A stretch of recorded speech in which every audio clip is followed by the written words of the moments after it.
We start Standard 6, Chapter 8, the skeletal system and the skin.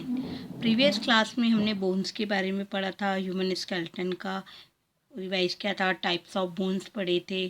How many types of bones? 4 type: flat bones, small bones, irregular bone and long bones. अब हम skeletal system के 2 parts होते हैं, axial skeleton और appendicular skeleton, उनके बारे में पढ़ेंगे. Can you identify the animal from the picture of their skeleton? इस स्केलेटन के अकॉर्डिंग आप पिक्चर बता सकते हैं कि किस एनिमल का फिगर है. ये देखिए, आपको किसका दिख रहा है? कैमल का. ये देखिए, ये डायनासोर, फिश, ओके, ये स्नेक का है. इस तरह से हम स्केलेटन के अकॉर्डिंग किसी भी एनिमल को पहचान सकते हैं कि वो किस टाइप का एनिमल है. Try this. आप एक मेज़र टेप लेके अपने आर्म और अपने फ्रेंड्स के आर्म बोन्स, लेग बोन्स को मेज़र करके कंपेयर करेंगे तो आपको सबका मेज़रमेंट अलग अलग मिलेगा. ओके, इस मेज़रमेंट से आपको पता चलेगा कि कोई भी पर्सन के बोन की लेंथ, आर्म की या लेग के बोन्स की लेंथ सेम नहीं होती. उनकी साइज़ लेंथ के अनुसार, उनकी हाइट के अकॉर्डिंग ये आर्म्स और लेग के बोन्स होते हैं. ओके, अब हम स्केलेटन सिस्टम के पार्ट्स के बारे में पढ़ेंगे. The human skeletal system can be divided into 2 part. 2 part में डिवाइड किया गया है उनको, the axial skeleton and the appendicular skeleton. The axial skeleton and the appendicular skeleton, ये आप याद रखिएगा, ये इम्पॉर्टेंट चीज़ है. The axial skeleton consist of the skull, the spine and the rib cage. These are situated symmetrically along the central vertical axis of the body. जो axial skeleton है वो उसमें स्कल, रिब केज और spine आते हैं. ये 3 portion कहलाते हैं हमारे एक्सियल स्केलेटन. और ये देखिए, आपको ये एक डॉटेड लाइन दिख रही है, ये हमारा है सेंट्रली वर्टिकल एक्सिस. ओके, ये डॉटेड लाइन है. आपको सिमेट्री का मीनिंग पता होगा. सिमेट्री दैट मीन्स जब हम किसी चीज़ को फोल्ड करते हैं तो वो फोल्ड करने पे हाफ फोल्ड करते हैं या हॉरिजॉन्टल या वर्टिकली, तो एक दूसरे को पूरा कवर अप कर लेता है. अब यहाँ पे सेम चीज़ है, अगर आप इसको फोल्ड करेंगे तो ये देखिए, ये पूरा कवर कर लेगा इस फिगर को, या ये फिगर कर लेगा कवर इसको. इसको कहलाता है सिमेट्री. सिमेट्रिक, ये आपने सिमेट्री चैप्टर मैथ्स में पढ़ा होगा. तो ये जो सेंट्रल वर्टिकल एक्सिस है, इसमें ये सिचुएटेड रहता है सिमेट्रिकली. द अपेंड, और इसमें हमारे क्या क्या आते हैं? Skull, rib cage and spine. Okay, the appendicular skeleton is made up of the bones of the upper and lower limbs, arms and leg on the either side of the central axis. Central axis के side में upper and lower limbs, arms और leg हमारे किस में आते हैं? Appendicular skeleton में. As our body grows, the size and length of our bones increase. Such changes in size and length can be seen in children according to age. However, the body continues to grow only up to a certain limit. The bones of taller people are longer. हमारी body जैसे जैसे grow होती है, size और length हमारे bones की भी increase होती है. ये साइज़ और ये चेंजेस हमें बच्चों में बहुत इजीली देखने को मिल जाते हैं, क्योंकि उनकी जो एज रहती है वो ग्रोइंग एज रहती है. तो उनके बोन्स भी उनकी एज के हिसाब से और उनकी हाइट के हिसाब से वो ग्रोथ होते हैं. लेकिन इनकी भी बॉडी की जो कंटिन्यू ग्रो है वो एक सर्टेन लिमिट तक होती है, और जितने टॉलर पीपल रहते हैं उनके बोन्स उतने ही लंबे, टॉल होते हैं. ओके, अब हम एक्सियल स्केलेटन के बारे में पढ़ेंगे. फर्स्ट हमारा पार्ट है स्कल. स्कल देखिए, यहाँ आपको फिगर दिखाया गया है. स्कल को हम हिंदी में खोपड़ी भी बोलते हैं. The skull is form by the bones of the head and face. Skull किस स्कल कहाँ रहता है? हेड एंड फेस फॉर्म करता है. The bones of the skull are flat and strong. किस टाइप का बोन्स है स्कल का? Flat and strong. There are altogether 20 bones in the skull. How many bones in the skull? 22 bones in the skull. Okay, 8 in the head and 14 in the face. 8 bones हमारे head पे होते हैं और 14 bones हमारे कहाँ पे होते हैं? फेस में होते हैं। Except for the lower jaw, आपको पता है आपका जो निचला हिस्सा है, जबड़े का निचला हिस्सा, ये वाला पोर्शन, यहाँ पे बोन्स नहीं रहता, इसलिए हम इजीली इसको मूव करके देख सकते हैं। आप अभी रीड कर रहे हैं चैप्टर, अंडरस्टैंड कर रहे हैं, आप खुद का निचले हिस्से को हिलाकर देखिए, वो इजीली मूविंग होगा, बट ऊपरी हिस्सा मूविंग नहीं होता है क्योंकि जो निचला हिस्सा है उसमें कोई भी बोन्स नहीं होती हैं। Which organs of our body does the skull protect?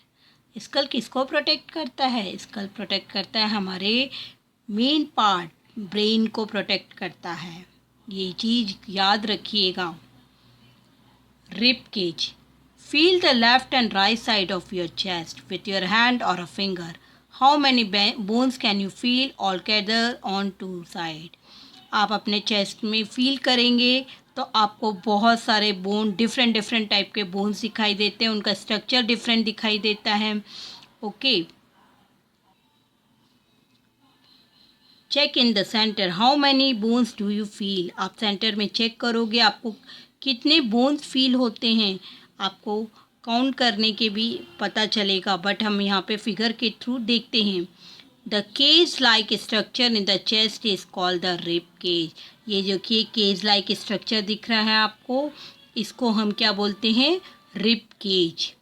In the chest there is a one vertical flat bone called the sternum. ये देखिए, एक ये अलग सिंगल बोन दिख रहा है, इसको हम क्या बोलते हैं? स्टर्नम। और टोटल 12 पेयर्स होते हैं, 1 2, इस तरह से मिला के ये टोटल 12 पेयर्स होते हैं रिब के अंदर बोन्स में। These 25 bones from the rib cage, it is a joint to the spine at the back. इस तरह से ये 12 24 प्लस 1 25, ये इतने बोन हमारे रिब केज में रहते हैं जो कि हमारे बैक साइड के स्पाइन से जॉइंट रहते हैं। स्पाइन के बारे में हम पढ़ेंगे। ये देखिए आपका आंसर मिल गया। रिब केज में कितने बोन्स फील होते हैं? तो टोटल हमारे 25 बोन्स होते हैं, 12 pair and 1 sternum. Okay, the spine, backbone और अ वर्टिबल कॉलम। ये देखिए, ये इस तरह का ये है, वर्टिबल कॉलम कहलाता है, इसको हम बैकबोन भी बोलते हैं और स्पाइन भी बोलते हैं। The spine is form bye padlock shape, bones place straight one above the other. ये पैडलॉक शेप रहता है, दैट मीन्स हमारे जैसे जिप रहती है, इस टाइप का ये शेप्स रहते हैं बोन्स के, और एक के ऊपर एक ये स्ट्रेट में रहते हैं। They are all together 33 bones in the spine, each called a vertebra. इसमें टोटल 33 बोन्स होते हैं जो कि एक दूसरे से कनेक्टेड रहते हैं। The bones are arrange one above the other flexible. ये एक दूसरे से इस तरह से अरेंज रहते हैं कि ये इजीली फ्लैक्सिबल रहते हैं। The spine protect the spinal cord that originate from the brain. ये स्पाइन प्रोटेक्ट करती है हमारी स्पाइनल कॉर्ड को, जो कि कहाँ से निकलती है? हमारी ब्रेन से रहती है। आप खुद भी फील करिएगा, आपको बैक पोर्शन में स्कल के नीचे ही एक बड़ी लंबी सी बोन्स दिखाई देगी। आप सोचिए, अगर ये बोन्स नहीं होती तो क्या आप प्रॉपर बैठ सकते थे? नहीं, आप झुक भी नहीं सकते अगर प्रॉपर बोन्स नहीं रहती, ये बैकबोन्स नहीं रहती है। आपने कई बार सुना होगा किसी को बैकबोन का प्रॉब्लम होता है तो उनको रेस्ट के लिए कहा जाता है कि उनको सीधे ज़मीन पे लेटना चाहिए, तो उनका बैकबोन का प्रॉब्लम ठीक हो जाता है। नेक्स्ट है the appendicular skeleton. The human body has 2 arms and 2 legs. सबको पता है हमारे 2 आर्म्स और 2 लेग्स होते हैं। The different part of the arms and leg have several bones. हमारे आर्म्स और लेग्स के अलग अलग टाइप के बोन्स होते हैं जो कि किससे कनेक्टेड रहते हैं? Together by joints. जॉइंट्स के टू कनेक्टेड रहते हैं। जॉइंट के बारे में हम नेक्स्ट लेक्चर में पढ़ेंगे। Okay, do you know there are 3 bones in each of the ears of this. हमारे 3 बोन्स दिखाए गए हैं यहाँ पे। ईयर्स में सबसे स्मॉलेस्ट बोन रहता है जो स्टीयरअप कहलाता है। वो एक राइस के दाने जितना रहता है, छोटा और होलो रहता है, खाली रहता है। ये इस जैसा स्टीयरअप के जैसा इसका शेप रहता है। और in the human body the longest and strongest bone is the thigh bone और द फेमूर। सबसे लॉन्गेस्ट और स्ट्रॉन्गेस्ट बोन रहता है जो वो हमारे थाइस में रहता है। ये देखिए, ये फिगर में इजीली आपको दिख रहा है। ये थाइस में लॉन्गेस्ट बोन है जिसको हम क्या बोलते हैं, फेमूर। और ये ईयर्स का सबसे स्मॉलेस्ट बोन है जो कि स्टीयरअप कहलाता है, जो यहाँ पे रहता है। ओके, यहाँ आपको स्केलेटल सिस्टम के बारे में समझ में आया, स्पाइन, स्कल, इसके बारे में समझ में आया। प्लीज़ आप अच्छे से वीडियो देखिए, इसके हार्ड वर्ड निकालिए, इनके मीनिंग्स ढूंढिए। नेक्स्ट लेक्चर में हम पढ़ेंगे जॉइंट्स के बारे में। Okay, thank you.